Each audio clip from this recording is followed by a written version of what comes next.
Good morning, student. This is your teacher, Deepak Sharma, and we are going to the chapter motion, and this will be our fourth video. Let's discuss the chapter further. What we have discussed till now is about the motion, rest, reference point, and what we were discussing about that all the physical quantity is being divided into two categories. One is the scalar and other one is the vector.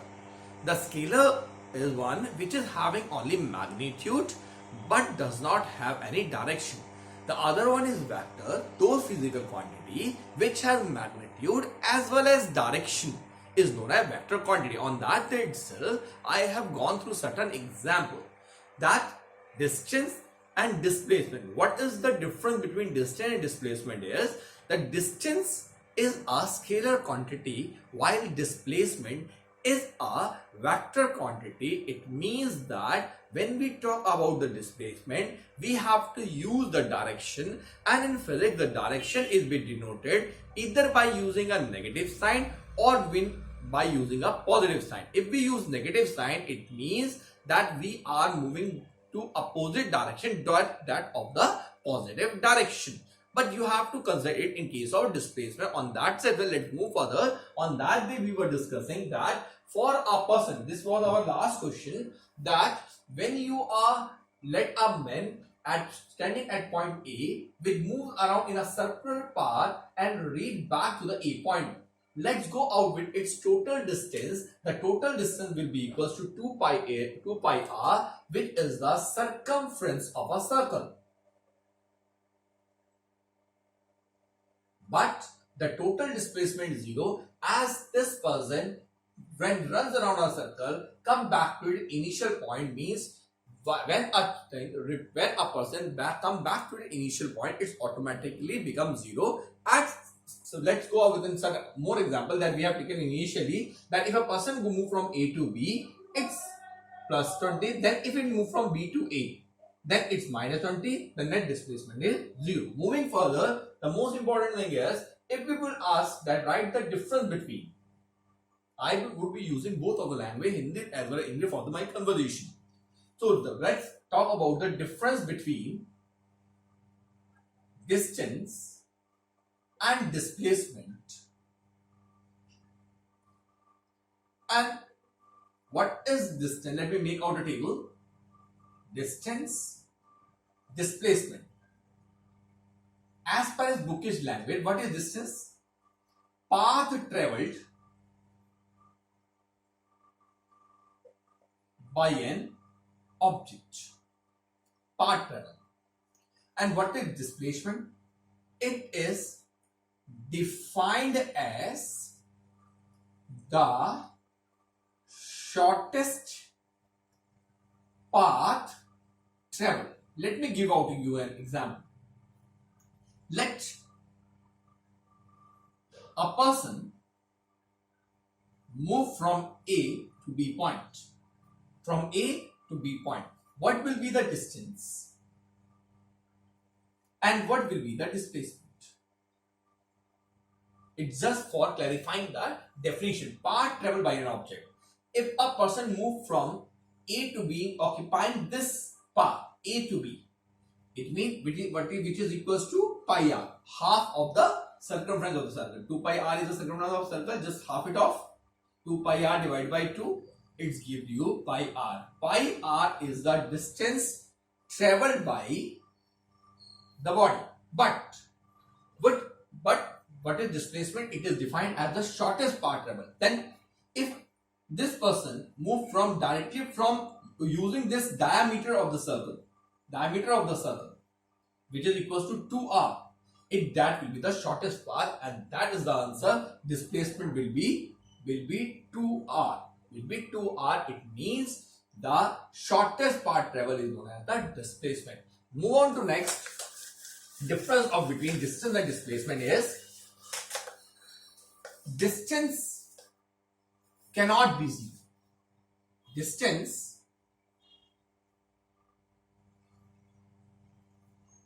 cannot be 0. It cannot be 0. But displacement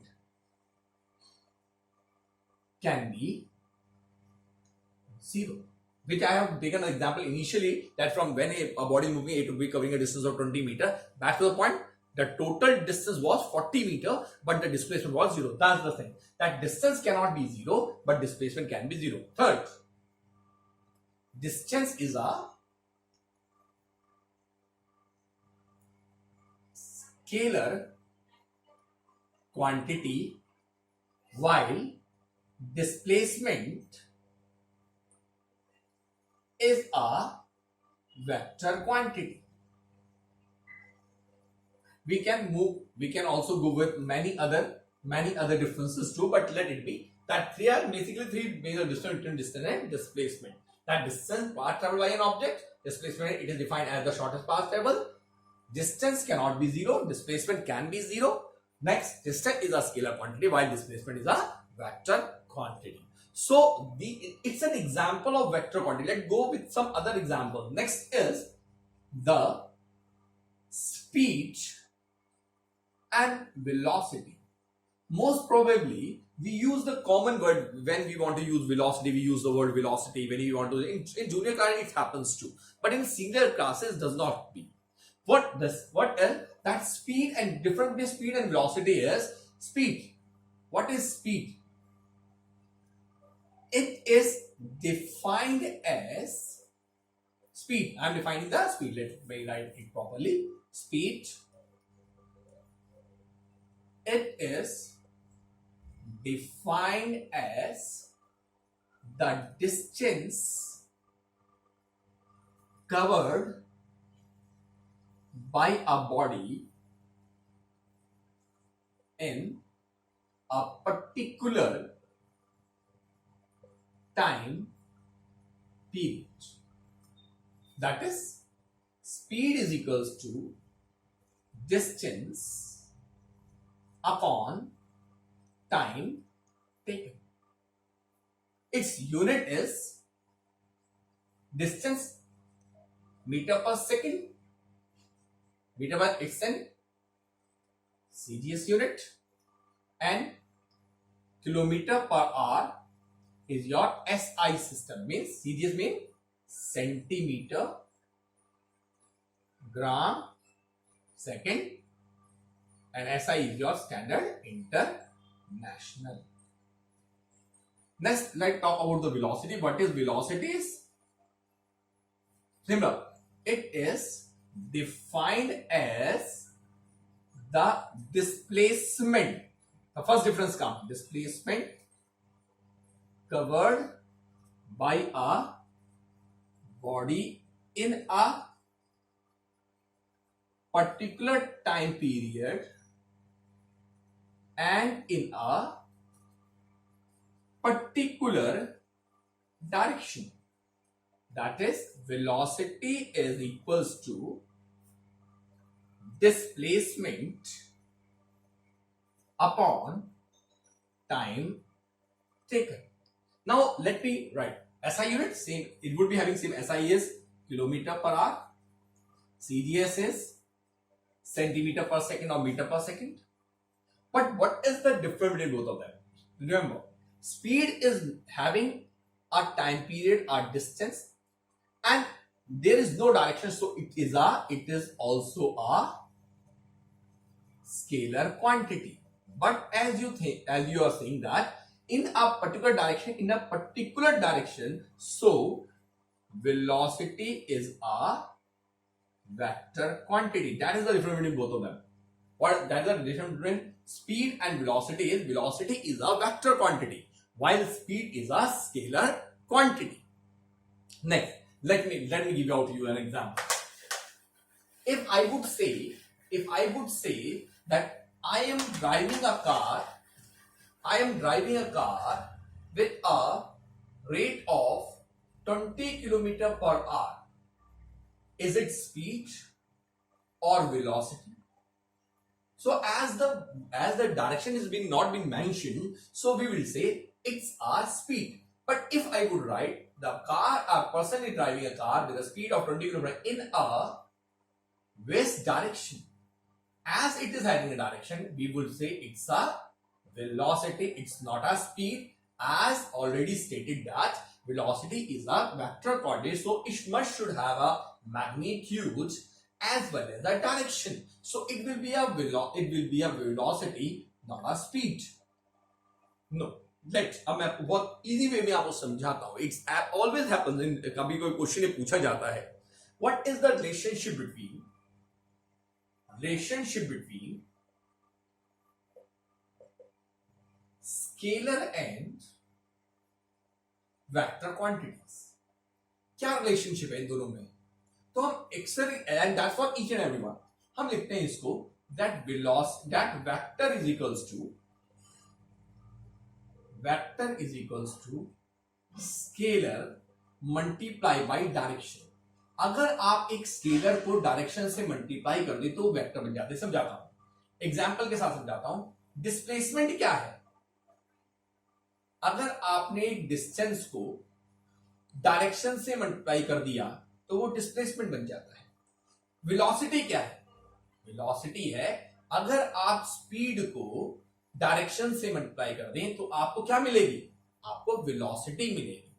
तो है क्या? मैं बहुत छोटा question पूछता हूं कि अगर किसी चीज के पास कोई ऑब्जेक्ट है और उसके पास डायरेक्शन नहीं है तो क्या उसके पास स्पीड है या वेलोसिटी है? तो आप कहेंगे कि सर उस पर डायरेक्शन नहीं है, तो इसका मतलब ये नहीं है उसके पास स्पीड नहीं है. उस पर स्पीड तो है लेकिन उसके पास वेलोसिटी नहीं है क्योंकि उसके पास डायरेक्शन नहीं थी. ठीक, तो इस बात को आप ध्यान रखिए कि आपके पास जो है, अगर आप डायरेक्शन को मल्टीप्लाई कर दें किसी भी, ये क्या है, ये दोनों स्केलर क्वांटिटी है जिसे हमने डायरेक्शन से मल्टीप्लाई किया वो वेक्टर बन गया. यहां भी स्पीड एक स्केलर क्वांटिटी थी जिसे आपने डायरेक्शन से मल्टीप्लाई किया और आपने एक वेक्टर बना लिया. तो ये इंपॉर्टेंट है आपके पास कि आखिर में मैं कहूं कि क्या ये पॉसिबल है, मैं आगे मूव करता हूं. क्या ये पॉसिबल है कि आपके पास एक बॉडी के पास डायरेक्शन ना हो? मेरे क्वेश्चन को ध्यान सुनिएगा कि क्या ये पॉसिबल है कि एक बॉडी के पास या किसी ऑब्जेक्ट के पास डायरेक्शन ना हो लेकिन वेलोसिटी हो? डायरेक्शन ना हो पर वेलोसिटी हो? नहीं हो सकता, क्योंकि भाई डायरेक्शन होगी तो वेलोसिटी होगी ना. ठीक है, तो डायरेक्शन है तो वेलोसिटी, और डायरेक्शन नहीं है तो वेलोसिटी भी नहीं है. इस बात को आपको बहुत ध्यान से समझ लेना है आपको. तो ये एक और डिफरेंस था, एक और तरह की फिजिकल क्वांटिटी के बीच में था, वो थी स्पीड और वेलोसिटी के बीच में थी. नेक्स्ट तो जो हमें डिस्कस करना है वो है आपके पास यूनिट्स के बारे में. ये बहुत सारे, और अगर मैं बात कर लेता हूं क्योंकि मैं थोड़ा यहां पे लिख देता हूं, और सारी वेक्टर क्वांटिटीज की बात कहता हूं तो फोर्स एक वेक्टर क्वांटिटी है जिसकी हमें जरूरत पड़ने वाली, नेक्स्ट चैप्टर में पढ़ेंगे. फोर्स एक वेक्टर क्वांटिटी. क्यों भाई? अगर मैं आपसे कहता हूं भाई किसी बॉक्स पे धक्का मारो तो आप पूछोगे सर इधर धक्का मारना है, पुश करना है या पुल करना है? पुश और पुल की एक पर्टिकुलर डायरेक्शन होती है. मैं आपसे, मैं सपोज करिए एक बॉक्स है, मैंने कहा भाई इसको खींचना है या इसको धकेलना है, तो आप पूछेंगे सर किधर में, इधर से उधर या उधर से इधर? क्यों? क्योंकि जिधर हम धक्का मारेंगे उधर ही चल देगी. तो आप उससे क्या जानना चाहते हैं? आप उससे डायरेक्शन जानना चाहते हैं. तो अगर डायरेक्शन है तो फोर्स एक वेक्टर क्वांटिटी है. ठीक है, ये हमें आगे वाले चैप्टरों में पढ़ना होगा.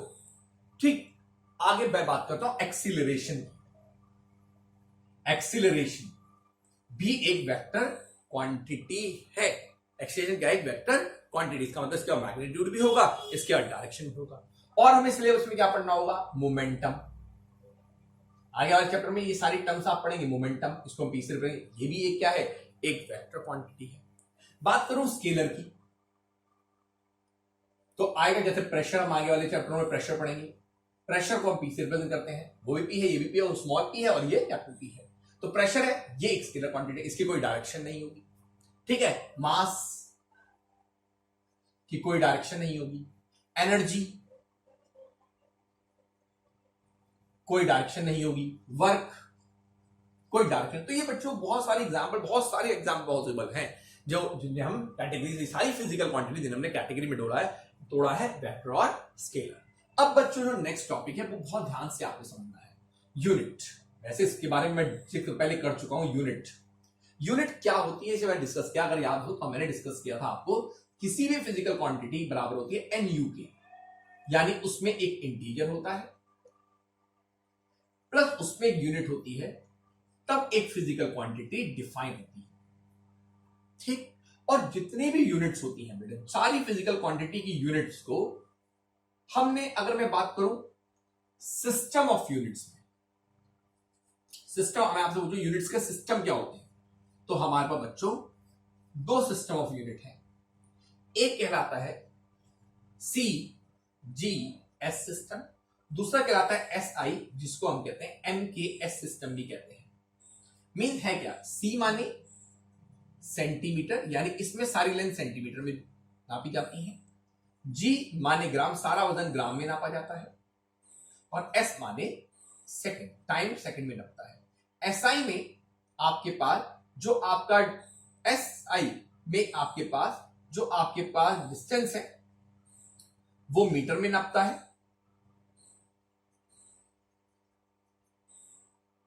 के वजन किलोग्राम में नापता है और टाइम सेकंड में ही नापता है। तो बच्चों ये है सिस्टम ऑफ यूनिट, ये हमारे पास सिस्टम ऑफ यूनिट है। इसमें हमारे पास एसआई सिस्टम बिग होता है, लार्जर होता है, और सीजीएस सिस्टम जो होता है वो स्मॉलर होता है। जैसे आप कितनी बार लिखते हैं, मैं आपको समझाता हूं कि आप लिखते हो कितने, आप ये आपने छोटी क्लास में मैथ्स में पढ़ा होगा, 1 kilometre is equals to 1 kilometre is equals to 1000 metre. तो ये भी यूनिट है, ये भी यूनिट है, लेकिन बच्चों ये जो यूनिट है ये है सीजीएस यूनिट, और ये है हमारे पास, ये हमारे पास है एसआई यूनिट। तो ये स्मॉल यूनिट हो गई और ये बड़ी यूनिट हो गई। तो ये है क्लासिफिकेशन यूनिट का, सिस्टम यूनिट के बिहाफ है। दूसरी बात मैं करता हूं, हमारी यूनिट को, जितनी भी यूनिट्स हैं उनको दो पार्ट में फिर डिवाइड किया गया है। एक होते हैं फंडामेंटल यूनिट और एक होती है ड्राइव यूनिट। फंडामेंटल, बहुत नेम से बहुत क्लियर, फंडामेंटल, फंडामेंटल होता है जो बेस होता है। जैसे मैं एग्जांपल की मैं बात करता हूं, जैसे ए बी सी डी, जब आप स्कूल में आए थे तो सबसे पहले आपको एबीसीडी सिखाई गई थी। तो एबीसीडी से जेड सिखाया गया, फिर उन्हें जोड़कर डी, दा, देयर ऐसे किया गया। लेकिन वो अल्फाबेट नहीं है भाई। अगर मैं लिखता हूं कार, तो ये कार जो है ये तो एक नाम, एक वर्ड है, लेकिन ये वर्ड बना है किससे, अल्फाबेट से। तो एबीसीडी क्या है, फंडामेंटल है, और ये उनसे जुड़कर बना है, तो ये हमारा क्या है, ड्राइव्ड है। ऐसे यूनिट के साथ होता है, मैं आपको एग्जांपल समझाता हूं यूनिट के साथ। फंडामेंटल, जैसे मैं आपसे कहूं लेंथ की यूनिट मीटर होती है, मीटर होगी, किलोमीटर होगी, ठीक है, सेंटीमीटर होगी, मिलीमीटर होगी, पिकोमीटर होगी, फर्मीमीटर होगी, कुछ भी। लेकिन अगर मैं कहूं मीटर को कि आप इस मीटर को तोड़ दो, ब्रेक करो मीटर को, तो आप इसे कन्वर्ट कर सकते हो, यानी मीटर को किलोमीटर में, मिलीमीटर में, फर्मीमीटर में, पिकोमीटर में, आप उसे कन्वर्ट कर सकते हो हायर में, लोअर में, लेकिन आप इस मीटर को तोड़ नहीं सकते। अगर मैं आपसे पूछूं टाइम की यूनिट सेकंड होती है, तो आप क्या है, क्या आप भाई सेकंड को आर में कन्वर्ट कर सकते हो, मिनट्स में चेंज कर सकते हो, नैनो सेकंड में कन्वर्ट कर सकते हो, लेकिन आप सेकंड को तोड़ नहीं सकते। मैं बात करता हूं मास यूनिट की, जो आपके पास होती है किलोग्राम। आप इस किलोग्राम को तोड़ नहीं सकते, आप इस किलोग्राम को कन्वर्ट कर सकते हो। आप इसे कन्वर्ट कर सकते हो कैसे में, आप ग्राम में, मिलीग्राम में कन्वर्ट कर सकते हो, लेकिन आप ये तोड़ नहीं सकते। लेकिन दूसरी तरफ मैं बात करता हूं ड्राइव की, मैं एग्जांपल दे रहा हूं एक्सीलरेशन, जैसे कि यूनिट होती है मीटर पर सेकंड। तो मीटर को आप अलग कर सकते हो, सेकंड को आप अलग कर सकते हो। वेलोसिटी की यूनिट होती है किलोमीटर पर आवर, किलोमीटर को आप अलग कर सकते हो, आर को आप अलग कर सकते हो। मैं और एग्जांपल देता हूं,